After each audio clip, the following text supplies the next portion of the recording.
Today I'm bringing this video to you from the moors, where I've been doing a lot of contemplation, allowing spirit to connect to me, to give me messages and to help me with the wounding that I'm healing on my journey. Because no matter whether I'm a spiritual teacher, first and foremost, I'm a student, and I'm healing and growing and constantly learning and understanding about myself to evolve.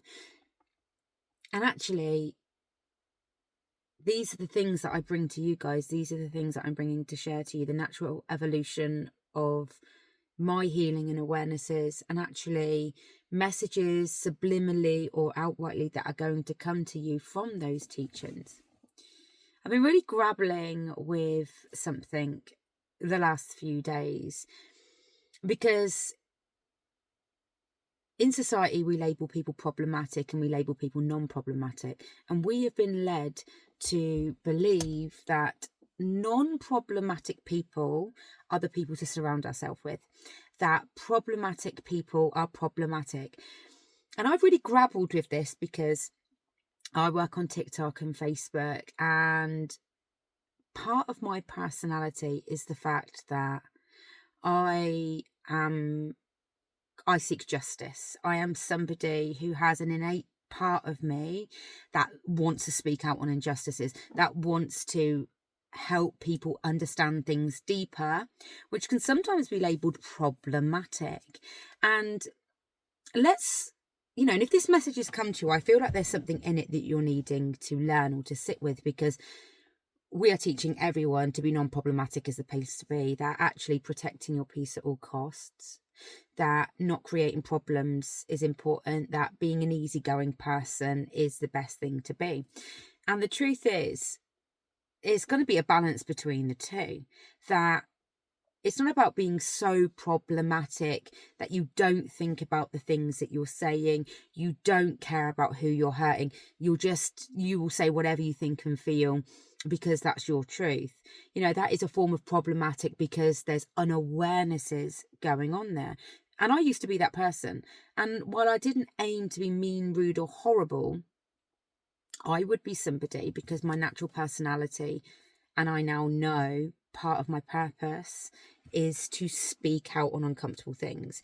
And I used to see things, and because I was and just raise them, but probably not in the healthiest of ways, because I grew up in a home where anger was massively prevalent, where control was prevalent, where authoritarian parenting was prevalent. I wasn't allowed a voice. So when I became a teenager, I rebelled and started to create a voice and be like, no, I'm going to say it how it is. And then as I got older, for about 10, 15 years, I was somebody who would say it as it was, say it what I seen. And people would be like, you're a bit ruthless. Oh my God, why did you say it in that way?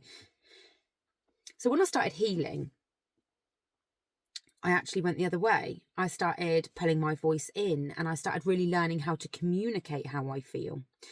And then I started learning that the injustices that I see do need to be spoken about, but it's how you say them. But then I started working on social media, where saying anything against the grain or anything about non-problematic people where their persona is so lovely, but underneath their behaviours are really toxic, you are outed. And I think that had raised in me massive, massive triggers of not feeling good enough, not feeling valued, not being validated, feeling problematic again. And I started to dumb myself down and question, stay in your own lane, don't say as you feel.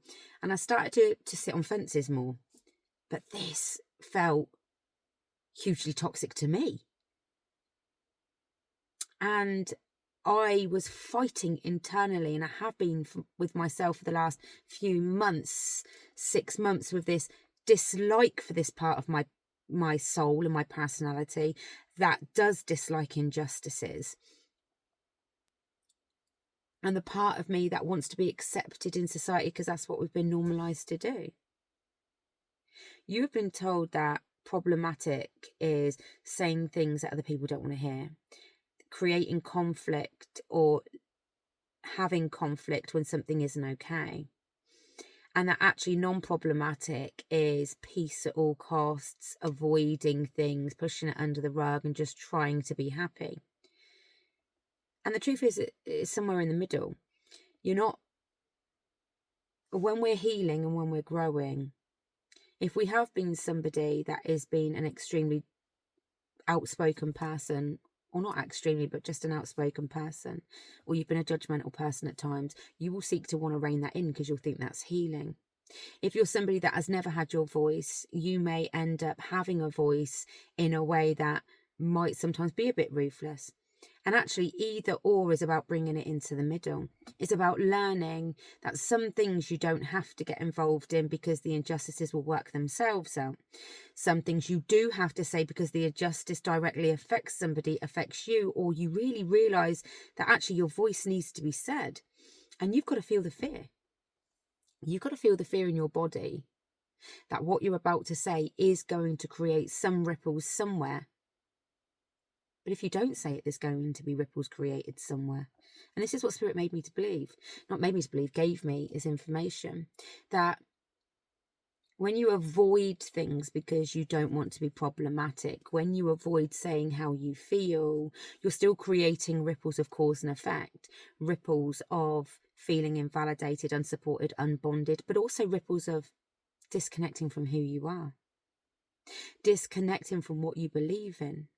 And we all have different personality traits and different purposes to be here. Some people are just naturally here unproblematically. Their personality trait isn't to bring out injustices. Their personality trait is to find peace or to, find their voice in a different way. But if you're like me, part of your purpose, and I actually realised that as much as I thought I'd accepted myself in my healing, that I actually greatly disliked that part about myself, and I didn't even realise it. I didn't even realise it still was there, because I kept feeling this internal battle constantly between, I feel like I need to say something about that, but no, people are gonna judge me on that. People are gonna think that I'm getting involved in things I shouldn't get involved in. And then I would be like, oh, just leave it. It'll work itself out how it's meant to. But the thing is, that is true to some degree. But if you are feeling a massive call inside you to speak up on things, or you're feeling a massive call inside you to start either standing up for yourself or talking about your experiences or sharing with people things that you're not okay with, then that's what you've got to step into. Our healing will be stifled along the way with societal expectations and people's wounds. Oh my God, a magpie has just shown itself on the moors. I've never seen a magpie on the moors. My nana's not long passed. And there was a magpie that used to come knocking at the back door after my nan passed. That is so weird.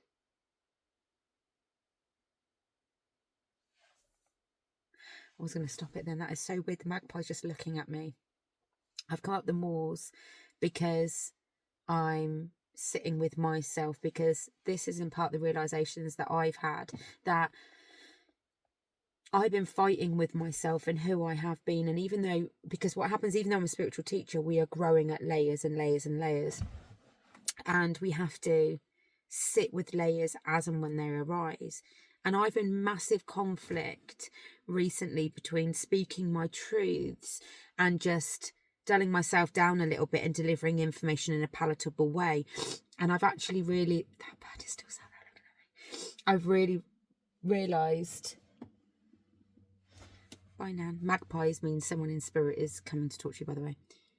I've really realised that the internet has made me want to become palatable, and that I used to watch other creators who had really soft demeanors and think, I want to be like that. I want to be the soft demeanor. And I started to embody that. I started to embody this soft demeanor because part of me is soft. I am a soft person.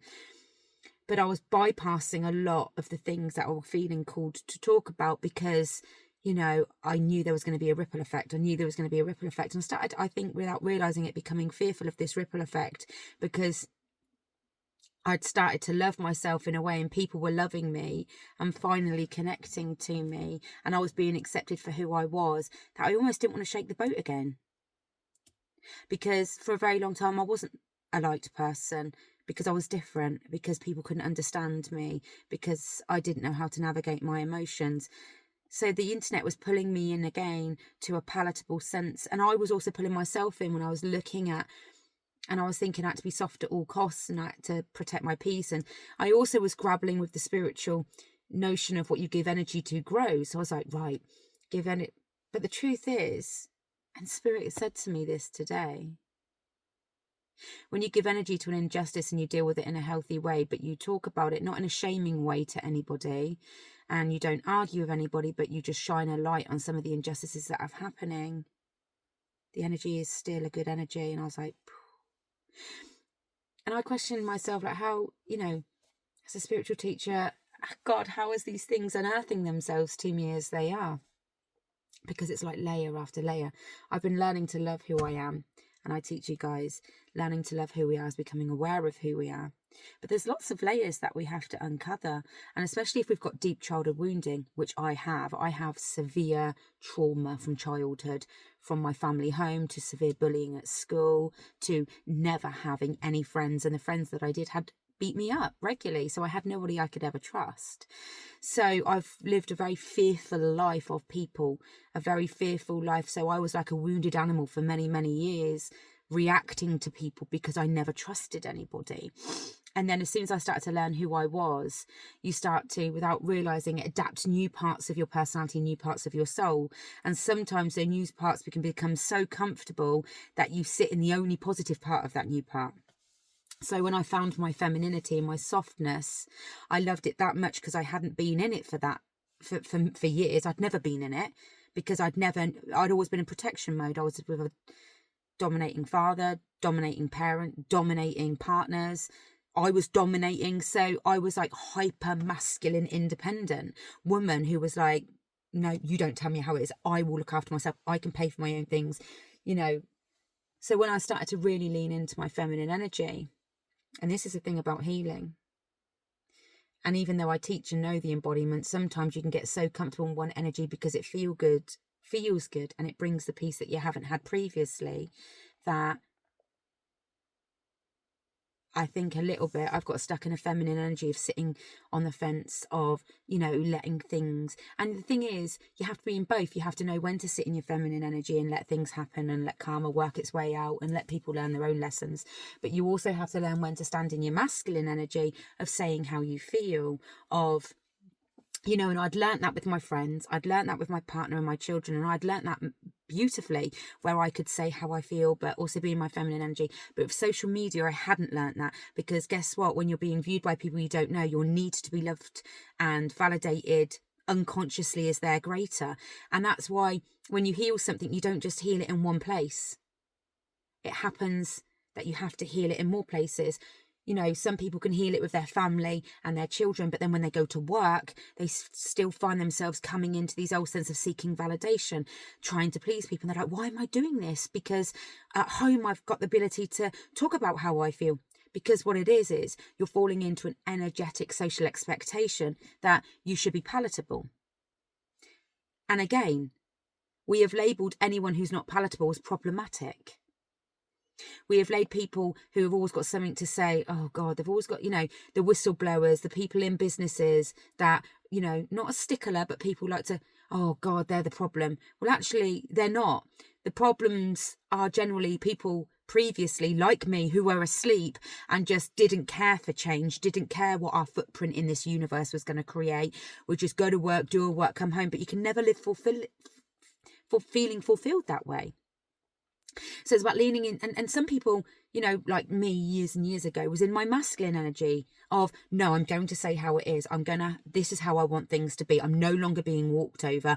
I'm no longer letting people tell me what I need to hear. I'm actually going to stand in my ground. Yeah, that's great. But it's knowing when to go into the feminine.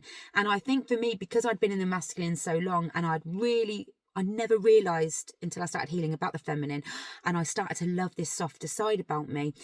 But it also shows how you can get stuck in one or the other, and how actually sitting with yourself, because I feel good again now. Like for the last few weeks, I've been really like in conflict with myself. Like, you've seen a massive injustice happen. Somebody's come to you, you've seen it happen, and you're choosing to you know, you like sit on the fence, don't say anything. It's like, I don't have to be rude about anything, but actually I need to say this because I feel like this behavior is really, really poor.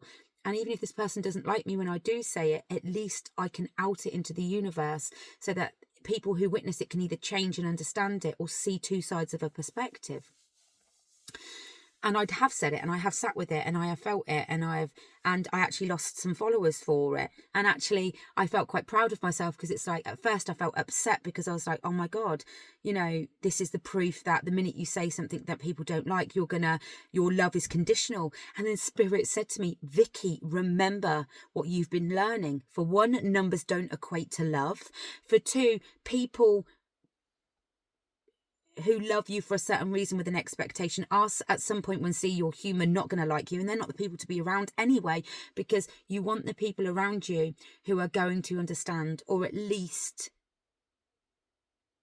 love you in all versions of you. And this is what we need to learn with people, that actually we don't only love people when they're behaving the way that we want them to behave, that actually humans, we all do things that somebody else doesn't like.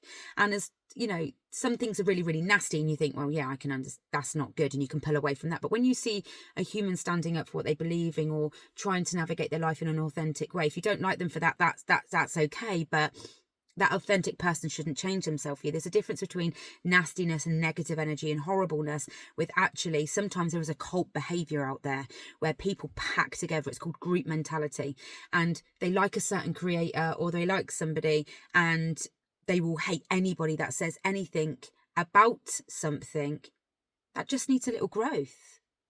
That actually outing something about someone doesn't mean somebody's a bad person, but it does mean, hey, let's look at this.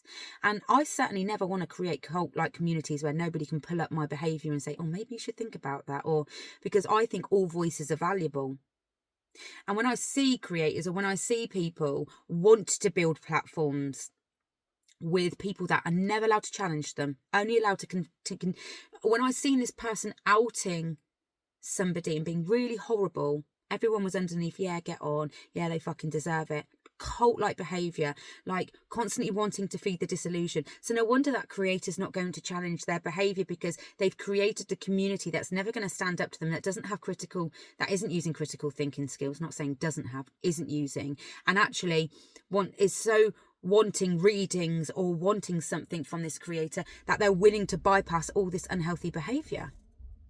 But for the communities that I want to create communities of people that think a bit outside the box, that realise that humans are humans. This creator's made a mistake, but it doesn't mean we should pretend they haven't and just normalise their behaviour and shame the other person who hasn't done anything wrong. Let's use our critical thinking skills. Let's look at things deeper. Yes, we're allowed to have opinions that people don't agree with, but we're creating communities that are damaging, communities that people are just normalising poor behaviour. And for me, if you're going to create a community, it's vital how you show up to that community. So when you see somebody that you think is problematic, ask yourself, are they really problematic, or are they saying uncomfortable things that actually might have some truth to them? And when you're seeking to try and not be problematic because you want to be liked and valued and loved, and you want to feel a good person, ask yourself, what legacy are you really leaving behind of your life?